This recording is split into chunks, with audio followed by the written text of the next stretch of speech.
Hey guys, how's it going today? This is Greg from Legacy Productions, and today we have a new video about DSLRs.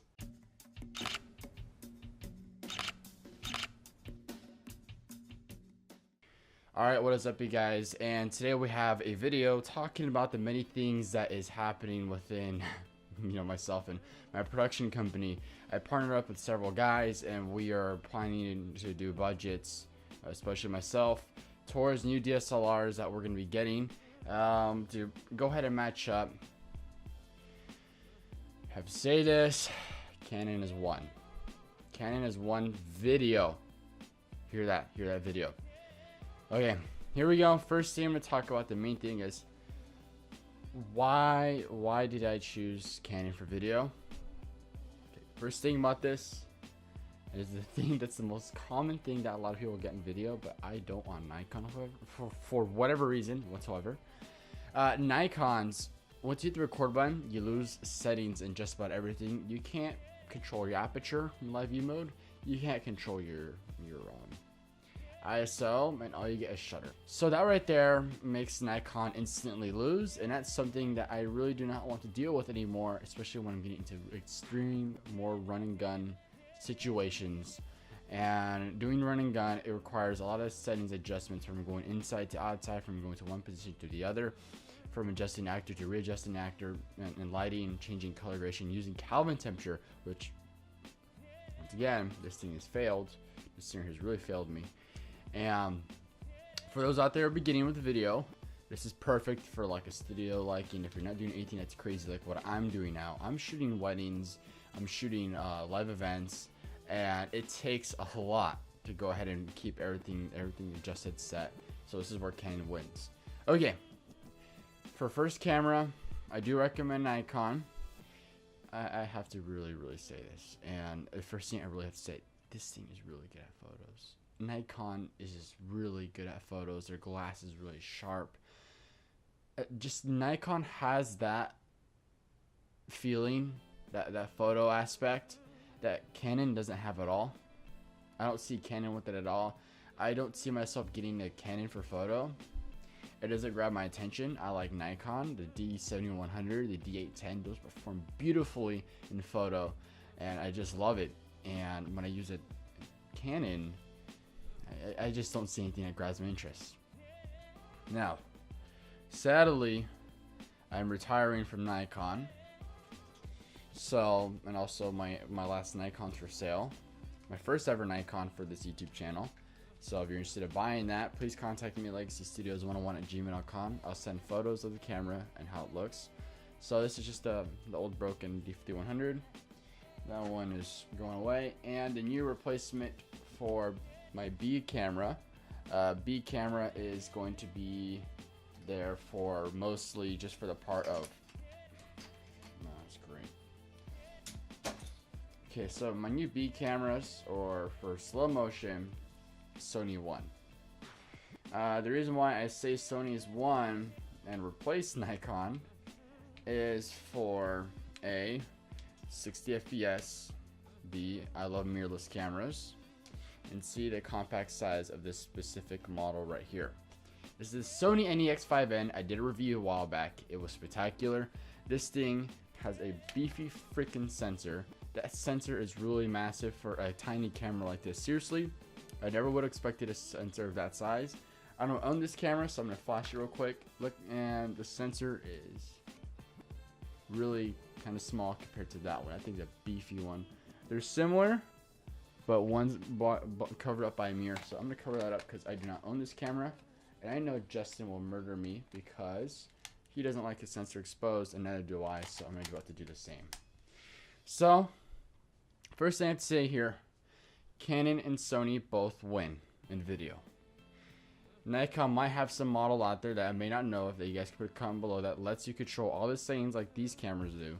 But here's the thing, I shot an event recently, and I'm still in the editing process.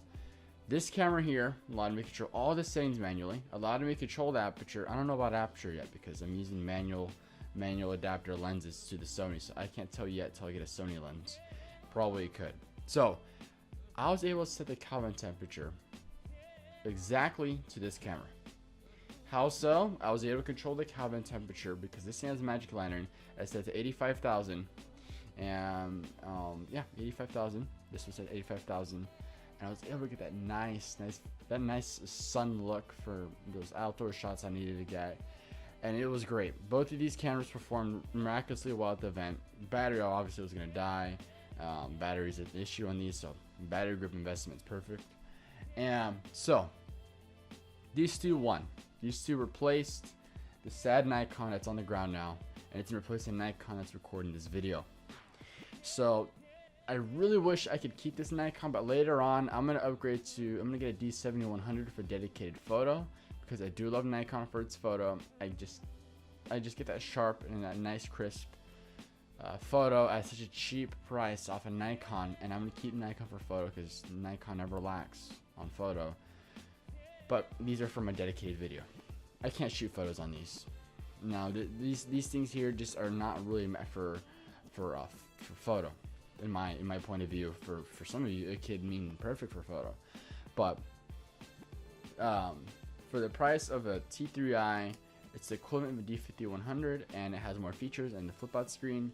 This one doesn't have a flip out screen, but it does have a side screen that allows you to rotate for certain angles right here. So these two have their screen adjustments where allow you to adjust the screens looking down or below. This one is the flip all the way up like the Sony 5NT or 5RT.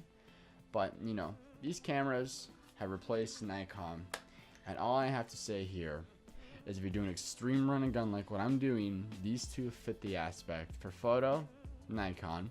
And if you're starting off with a Nikon for beginning video, do not get discouraged by this video, because Nikon does perform well in video. It's just that there's a lack of controls that I'd love to see in that camera from these cameras here, and I would have kept my Nikons and gotten more.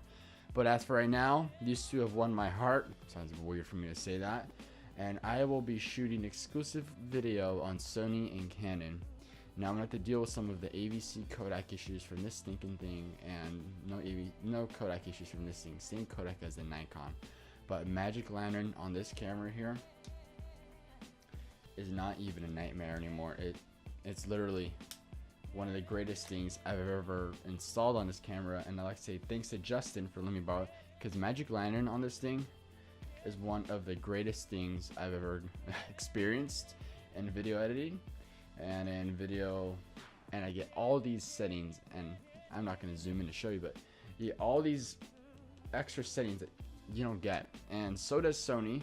Sony doesn't have magic lantern. I wish they did. Canon and Sony would be rolling in the money. This thing as well, you get all these beautiful settings. Now this camera's in Japanese, but you get all these nice settings. I'm able to adjust all these fun aspects between both of these cameras, and that Nikon is lacking. So sorry Nikon, for video for what I'm doing, you've lost. I've had Nikon for such a long time, I can't complain. But since things are upping the ballpark and my cameramen are forcing me to get Canon because I'm the producer of Legacy Productions, I have to go ahead and conform and do so. So for you guys out there that are doing a run and gun wedding and all that, these two win. 1080 60p and 1080 at 30 for the American model. I believe this one's Japanese, and there's some weird thing going on with this camera that I can't really elaborate on yet. And 1080 at 30, these cameras are great. That's all I have to say, and I hope you guys enjoyed this video on what I think about Canon and Nikon. But I'm sorry Nikon, your days are starting to show its fate, that you guys are not keeping up with those who want dedicated video. So I'm sorry, you have lost. And Sony and Canon have just entered through the door, and they're really expensive, which I hate the most. But you can't just beat the price is worth it for what you're getting with these cameras. So that's all you guys. This is Greg from Legacy Productions. Thank you for watching, and see you later.